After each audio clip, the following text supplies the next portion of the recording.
Go ahead, Kevin. All right, ladies and gentlemen, this is Motor Racing Podcast, Wednesday night. Don, Jordan, how you guys doing? Hey, good evening. Another lovely day in paradise. I hear you. So a lot to talk about from the weekend. Oh yeah. I think we had a lot of short track tempers, a lot of typical short track tempers. Right. I mean, to start out, what about that 1-2-3 finish for Hendrick Motorsports? And if y'all didn't see that coming, I don't could have seen it coming. I know we all predicted a Toyota to probably take this win, but it doesn't surprise me at all that Hendrick came in 1, 2, 3, and then their fourth car ended up 8th, I think, if I remember correctly. So that's not a bad day in the office at all.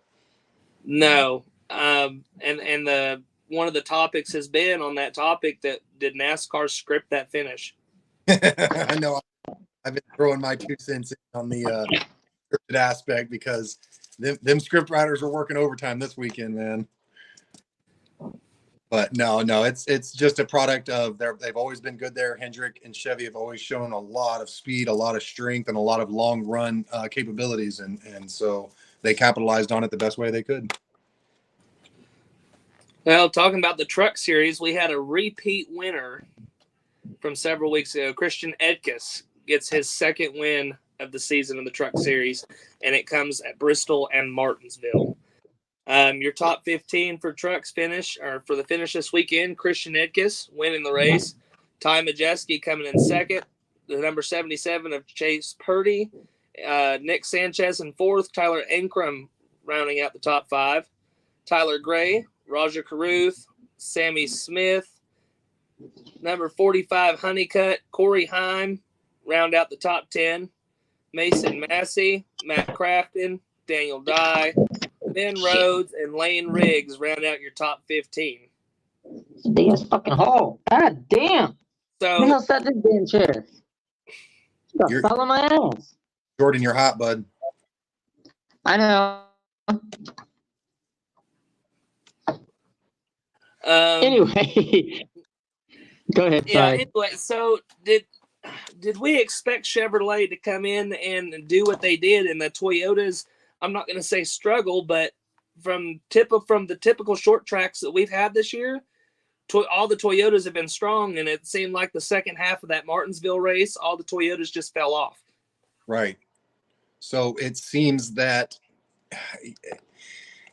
I'm not one for conspiracy theorists, but man, like the Toyotas have been so good, and for some reason they just disappeared in the back half of that race. Like, I don't know, man. I know Bubba got his 4th place finish in that Toyota Camry, but it just seemed odd. Is it fair to say that the 3 Hendrick cars found their way to the front and everybody else fell off randomly? Like, I see, because I believe, and kudos to Bubba Wallace, man, the strength that he has brought to the racetrack, not just last week, but this entire season. Right. That team has turned around. So, I mean, congratulations on Bubba Wallace, and I hope they continue to do good. But the fight for the pole there, Bubba Wallace should have either won that race or been a finisher in the top 3. Right. And like you said, not trying to be a conspiracy theorist, but it's kind of funny where Hendrick got their first win 40 years to the day. They get a win on the 40th anniversary. And then they have it all dressed up in all red cars. It's at Martinsville, which is the oldest track on the circuit. And, you add to that, and it starts looking a little weird, doesn't it? Yeah, I hear you. Look, I'm not gonna lie. Those Hendrick cars were sexy. Yeah, they look real good. They did look real good. Yeah, for sure. And I will say the die casts for those will probably look the best in either liquid color or color chrome. I saw the standard a few weeks ago, and the standard looked, the red they did on that car is incredible, and that was just the standard finish. So if you guys are a Hendrick fan and you're listening, jump online and find those color chromes and liquid color. Those things are going to look ridiculous. Oh, and then autographed in red paint. Oh, yeah. Yeah. Lord. All right. Anyway, So the only race that Chevrolet did not win this weekend being the Xfinity Series, Eric Almirola being so close these last couple weeks and finally seals the deal on top of the Chevrolet, the number one Chevrolet of Sam Mayer. Right. So Chevrolet was just that close in manufacturer sweep this weekend. But it seemed that was the only Toyota that could actually stay up front through all three series. Right. It seemed like Chevrolet was just the dominant. But rounding out your top 15, Eric Almirola being the winner at Martinsville this weekend, followed by Sam Mayer, Chandler Smith, Motorsports, Justin Allgaier rounding out your top 5. Sheldon Creed, Sammy Smith, Cole Custer, Jesse Love, and Josh Williams round out your top 10. Shane Van Gisbergen getting a top 15, finishing 11th. Parker Kligerman 12th. Tanner Gray 13th. Brendan Poole in 14th. And Anthony Alfredo getting a top 15 finish at Martinsville. How about that? Good for Anthony, man. It's good to see him, stay relevant in that sport, especially after having that cup ride for, I think it was 2 years, if I remember correctly. Mm-hmm. Good for him. He's still showing out, showing that he belongs on the racetrack with these boys, and we'll see if that translates into another cup ride here. And finishing right below or right ahead of him, Brendan Poole. I mean, congratulate top 15 for that team too. The number 44 team, Brendan Poole. We don't hear about him a lot, right? But here these last 2 or 3 weeks, and it may just be the short tracks that he's got figured out. But Brendan has had several top 15, top 20 finishes, and he's putting his name out there. So good for him. Absolutely. Yeah, go ahead, Don. I was just saying, credit where it's due. Good for him. I don't wish bad upon anybody in this sport. We all have our drivers that we love and don't love as much, but good. Yeah, like you said, good for him, man. That's an awesome little story to see. So I thought that was pretty cool. We haven't get. I thought we had somebody trying to join us. No, I thought that was pretty cool about Anthony Alfredo. But on top of that, look at Eric Almirola. He leaves the Cup Series, and then he heads over to JGR, back to JGR where he came from, and just is like, "Hello, everybody, I'm back." So is Eric Almirola? Is he just trophy hunting now? Is he doing the part-time Dash for Cash? What is? He's doing the part-time trophy hunt. That's what he's doing. Okay. I mean, the guy's got skill. Might as well get it while you can, right? Well, he had left the Cup Series because he wants to spend more time with his family. But being a race car driver, you never grow out of that. There's always that itch. So I think this part-time Xfinity Series ride thing, it's just for him to be able to scratch that itch. Well, he must be itchy because he's out there every week, man. Goodness. Yeah, good for Toyota. Yeah, like you said, if Eric doesn't win that race with the Toyota, another Chevy comes in there and sweeps the weekend, and we're probably having a different conversation, like what the hell's going on now with Toyota? Why'd they fall off? So Texas will bring us a good idea of what Ford's always been pretty decent at Texas, so we'll see what they can bring this weekend. Oh, yes, sir. Other news, Greg Galding arrested for domestic charges. NASCAR has indefinitely suspended him at this point in time and has not stated anything further. Interesting. So we'll have to wait till more on that develops before we start making any kind of accusations or allegations on our own opinions and see what NASCAR and their legal team comes up with. But never a good thing to see. Hopefully it's not one of those females crying wolf type situations. If it is a legitimate allegation, then I hope it gets handled correctly and justice is taken care of. Joey Gase also fined $5,000 for stepping out into traffic at Richmond last weekend. NASCAR said there may be further punishment on that as far as a indefinite or partial suspension. But it hasn't been decided on NASCAR's part yet. I would not be surprised to see a one race suspension. Now it's interesting that they are still kind of working on that. It happened a week and a half ago. You think they would come up with a decision before the Martinsville weekend. So I would say since he didn't get suspended already, he's probably not going to get suspended. But he probably will be on probation, NASCAR's probation policy for the rest of the season for sure. Oh, for sure. I see that happening. Breaking down Formula One. Yay. Big news. Max Verstappen wins the race.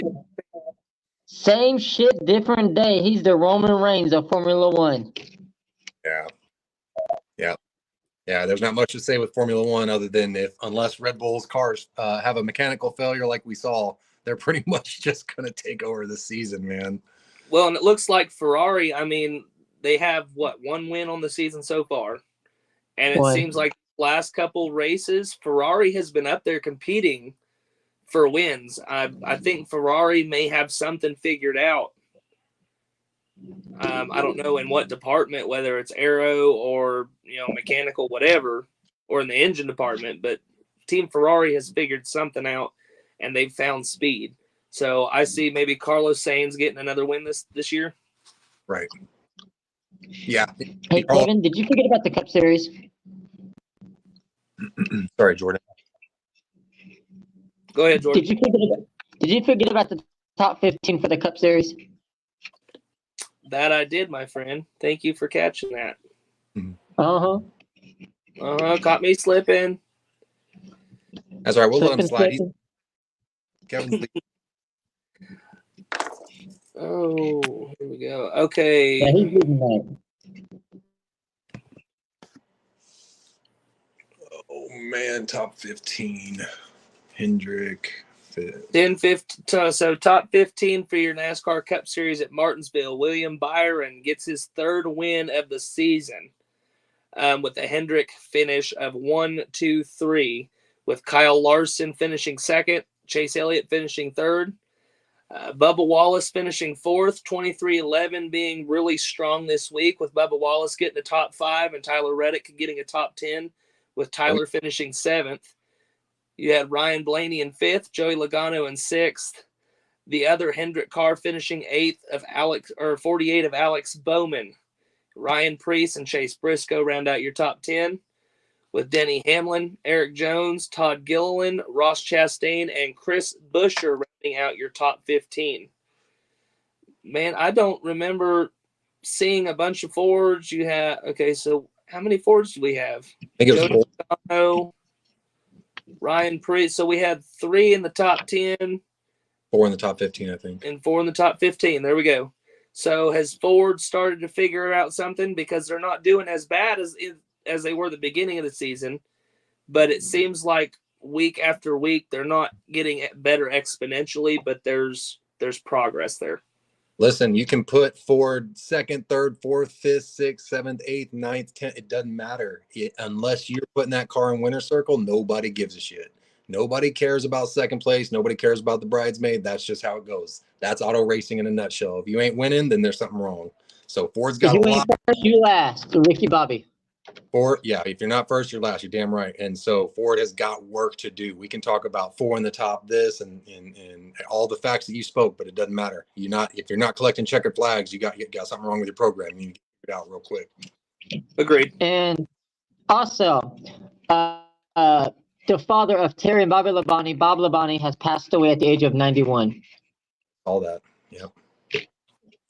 Thoughts and prayers out to the Labonte family. Yes.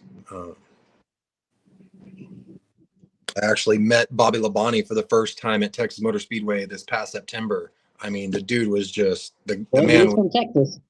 Yeah, Texas. Terry down there in Corpus Christi. I drive by their park down there in Corpus probably a couple times a year. So, very sad for that. The racing community as a whole, So, at this point, I'm going to give up on getting Haley Deegan on the show because racing is just not doing interviews right now for the drivers. So I'm just going to put that on the pause back burner for right now. I've tried to reach out to RCR and not able to. Kevin, have you heard anything back from Kyle? No, not yet. I need to go ahead and send out another email and see. God forbid. I haven't wanted to reach out after a short track weekend just because I know Kyle's not very fucking happy. Look, to be completely honest, Richard Childress Racing short track package, we were fucking horrible. Abysmal. And it's bad because look, we qualified 11th, and then what did we finish? 16th, I believe. Mm-hmm. So how do we? I don't see how we lose 5 spots. But Kyle said that it seems, and it's not just Kyle, it's Austin too. Seems that okay, we got something good going. Let's make adjustments and make it better. And every time they make an adjustment, the car gets worse and worse and worse. So it seems like the teams either don't know what they're doing, or there's just something going on with the short track package that they just not gotten a hold of yet. Which is really out of character for RCR. We've never seen these kind of struggles from Richard Childress Racing, and they added a 2-time champion. Like, I know Kyle rattled off 3 wins last year, but his playoffs were just terrible. And then that is just directly rolled over, with the exception of Daytona. He was in that race for the most part. Just picked up right where he left playoffs in 2023. So they've definitely got some figuring out to do. As far as the fans like us watching, what do we look for as far as, is it crew chiefs? Is it or is Chevy just not giving them a good engine? Like, that doesn't seem realistic, but they're so slow on these tracks, man. Like, it's just very out of character for this team. Well, and we'll see, because now here this weekend we're going to Texas. Right. Chevrolet Fords are really good there. Chevrolet here the last couple of times have dominated at Texas. So, I know the last time we saw Kyle at Texas, it didn't end so good. I've got one of his fenders from that race hanging up in the living room. So, oh wow, oh yeah. I guess we'll see how this weekend goes. But yeah, RCR's definitely got their short track package all screwed up. Ryan Blaney, I mean, I called for him to win the race and he didn't win, but Blaney got him a top 5. Right. Pretty good finish for the 2023 Cup Series champion. What do we look forward to as far as what do we compare Texas to? Are we expecting anything different out of Texas than we have the last couple weeks? Other than cooler weather, I would expect to see a little bit more grip out of the cars. Last year in September, man, I think the track temp hit about 130 and the air temp was right around 108. So the cars didn't have very much grip as it was. You take into consideration these guys are going to be qualifying probably around in the 60s to 70 degree area. That's going to make them a little bit quicker. And then racing together, it might be interesting to see if they're not slipping and sliding around with a hot racetrack, to see if they're able to put on a little bit more of a show for us. Well, and I noticed at Texas several years ago, when the last time they ran the All-Star race there, it had produced, as the sun was going down, it had started producing. The racing was getting so much better. Right. So this is Texas's only date. Am I correct? That's correct. They're starting the repave right after NASCAR finishes up their deal. And they're probably going to fuck it up too. Yeah. We'll see. Why doesn't does NASCAR, do they control as far as start times goes for NASCAR, for the race time starts? It has more to do with their TV affiliates and where NBC and where Fox wants to place them, and then they kind of build around that schedule that NBC and Fox gives them and sets the best available time for their races each day. Okay, well, because I consider Texas, if we would get a race that would start at 6 o'clock at Texas, I could only imagine, 1, it wouldn't be so hot for the fans sitting in the grandstands. Correct. And 2, I mean, when the sun goes down at Texas, the racing gets so much better. Correct. And it looks a lot better, too. As far as aesthetically pleasing, the race looks a lot it just looks more eye-appealing. Yes. I get the idea out there, why doesn't Texas just go ahead and host a night race for their only date? That'll 6 o'clock p.m. start. That'll be an interesting thing, because I was there for the 2022 race. I believe Tyler Reddick won that race, and they actually finished at night because of the rain delay. And the racing picked up. They got a lot better there at the back half of that thing. So you bring up a great point as far as adjusting times. The only thing I can come up with is, since it falls under Fox's here, they probably couldn't do it late. And then you take into consideration with Texas being a rain problem, you're going 50-50 no matter where at in Texas you are, no matter what day it is, you're 50-50 rain. And so if they do it more during the day, it's more likely that they'll have green flag conditions, whereas the thunderstorms like to pop up at night. That could have something to do with it. I could be reaching too far. That's just something that's been that, kind of popped up in my head as far as the weather is concerned. And I mean, with Texas, so I know NASCAR said they're trying to do away with the PJ1. Are they going to spray that resin down? I haven't heard anything on the PJ1 or the resin, other than them not using the PJ1. You're correct. I haven't heard anything about them using an alternative. So if they let the track get rubber on it, hell, maybe that'll save some of the racing for the fans too. And Texas is what, asphalt, correct? Yes, asphalt. Okay. So very, very old asphalt. Well, with the way that Texas is, if the temperature's down on the asphalt, are we going to see something like Bristol? I know it's two different surfaces, but when it cools down, the grip gets. All these race cars are going to be tight as hell if there's cloud cover. That's going to fully depend on what kind of tire Goodyear decides to throw at these guys this week. It always seems to be different. I don't know how you can have tires shred in 40 laps at Bristol, but at other tracks you're going 80, 90, 100 laps on tires, and they're like, yeah, these things are great, guys. What were they just running at Martinsville? They were running almost 100 laps on tires at Martinsville. And Bristol is pretty much the same size. Granted, you have two different driving styles completely. Right.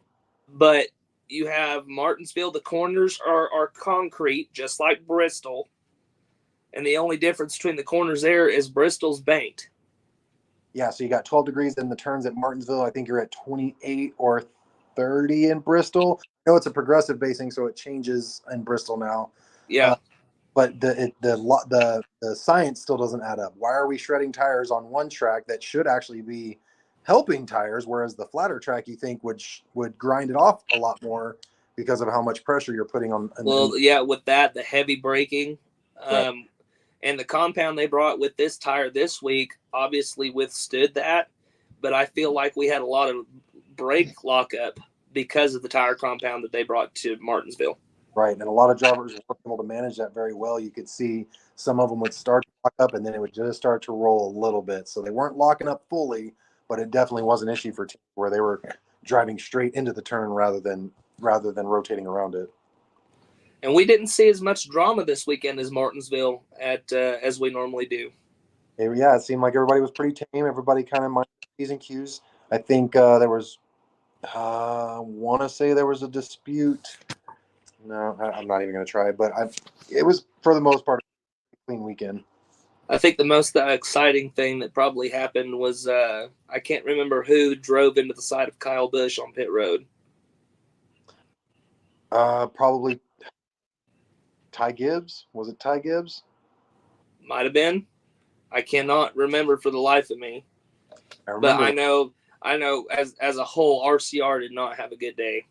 And we've had several bad weeks. The last 3 weeks, we haven't gotten any stage points whatsoever. Wow, I did not know that. That's a crazy stat. Yeah, and our finish doesn't really help either. 16th or worst in the last 4 weeks. And that's got to pull Kyle out of the playoffs. I know he was sitting around 15th or so. 13th or 14th in points. Okay. But it seemed this week that we've been able to hold that spot, even with a 16th place finish at Martinsville. Right. And it seems like the points this week overall, from Martin Truex Jr. all the way down, that points really didn't change this week. No. I think that was because we had the dominance of Hendrick Motorsports. Right. And hey, what's up? Hey, so today, so the little bit of time we got left, do you guys want to talk about the Open Indy 500 test from today? Oh, hey, yeah, let's go ahead and talk about that. All right, so Joseph Newgarden with a top speed of 228, did 46 laps. His top time was 39.33 seconds. Kyle Larson ran 47 laps. His top speed was 226. Scott Dixon was 226. with 226.346, 48 laps. His top time was 39.76. If you look down the order, Joseph Newgarden is your top. You got some Rick. Now, Kyle did not have to participate in the rookie test because he technically did his rookie orientation at Phoenix Raceway. So, but Marco Andretti, 17th with his top speed of 222.734. He did 49 laps. Catherine Legg is making her return with Rick Ware Racing from Dancoy Racing in the 51. Her top speed was 220.664. Now there's 2 practice sessions. There was supposed to have been 3, but because of the rain, they kind of washed the rest of testing out today. So I think they're going to do some double duty tomorrow. But let's talk about Kyle Larson, how fast he is in that number 17 McLaren. Holy moly! Man, I was watching. Go ahead, Don. I got to ask y'all a question real quick. Is anybody surprised this dude drives the wheels off of everything he sits in? No. I am simply he's got just 100 dirt wins. He's got like 100 plus dirt wins technically.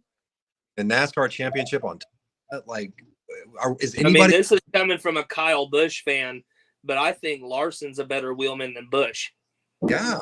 And Kyle's one of these guys that can jump into anything and win.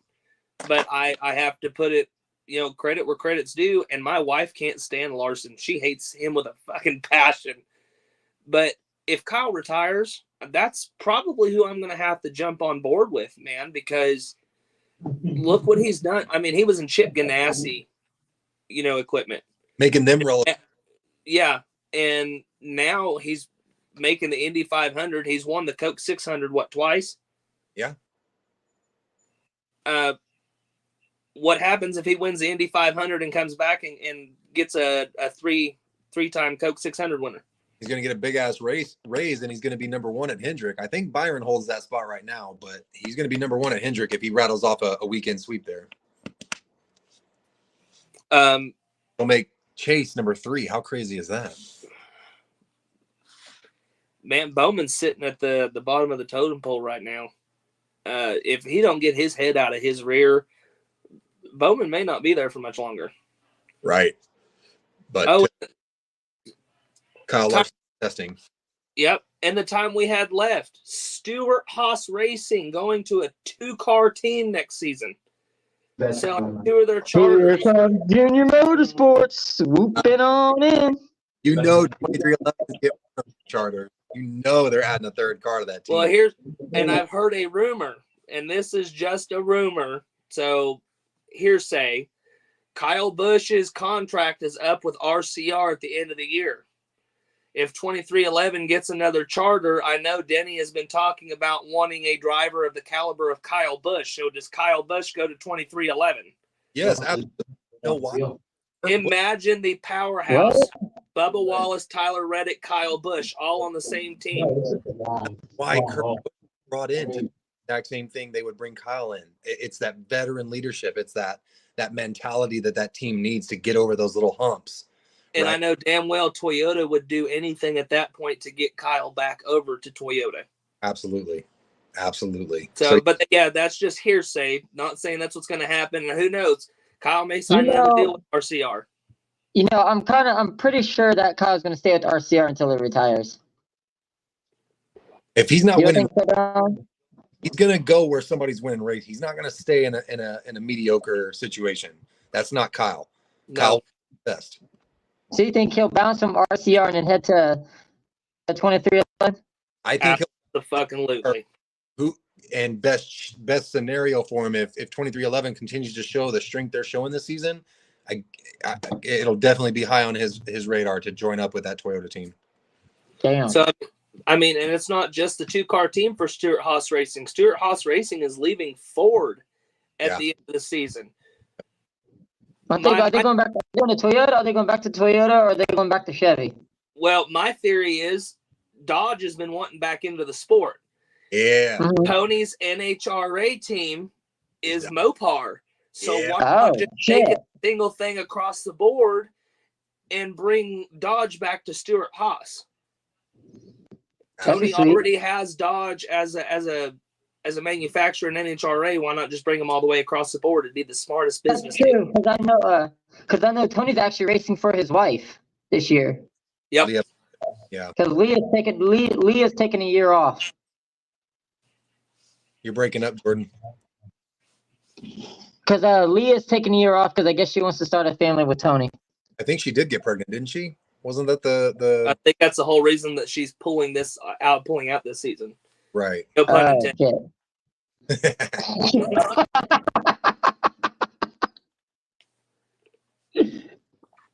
Damn, Kevin. Hey, does anybody know what NASCAR truly stands for? One of these nurses just told me this. Non-athletic sport surrounded around rednecks. Oh, I thought that was a real question. I was about to answer you. He literally said it stood for non-athletic sport surrounded around rednecks.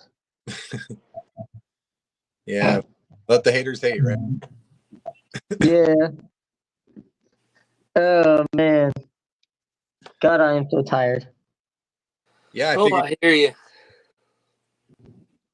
But no, yeah, so tomorrow is another round of Indy 500 testing. So tomorrow night we'll discuss points. We'll discuss whatever the hell y'all want to talk about for 30 minutes. Oh yeah. We don't have a driver guest this week, so we'll see if we can get Nathan on to join us here tomorrow. I know he's been itching to get some comments. Yeah, we can talk about it today. And what ifs. Some what ifs. We'll get some hearsay and what ifs. There you go. That's true, but yeah, what the fuck do you mean, man? That's the show. Anyway, yeah, let's see. Oh, you son of a bitch. Okay. So yeah, but yeah, so it looks like for total combined laps of Indy 500 practice today was 1,327. How many cars? 34. Okay. Wow. That's not bad. Of the 34, Ryan Hunter-Reay only ran 7 laps. That's average. He had the slowest speed of 206.290. So he probably wasn't even pushing. He was probably just kind of feeling the car out a little bit. Yeah, I think he was just feeling the car out a little bit. But yeah, Joseph Newgarden's the fastest, 228.811. So yeah, that's surprising. Kyle's not that far off pace. But 4-time Helio Castroneves, he was 25th, speed of 221.398. So it's not bad. Let's see. It'll be interesting to see. The most laps led was run by 2 rookies at 80. One was run by Christian Rasmussen trying to qualify for his first Indy 500, and then Kyphin Simpson trying to run for their first 500. They also ran 80 laps. But gentlemen, we will talk tomorrow night and discuss all points and everything. I will go ahead and put this up on Spotify, see if we can get some more listeners in other countries. Hell yeah. Y'all be safe.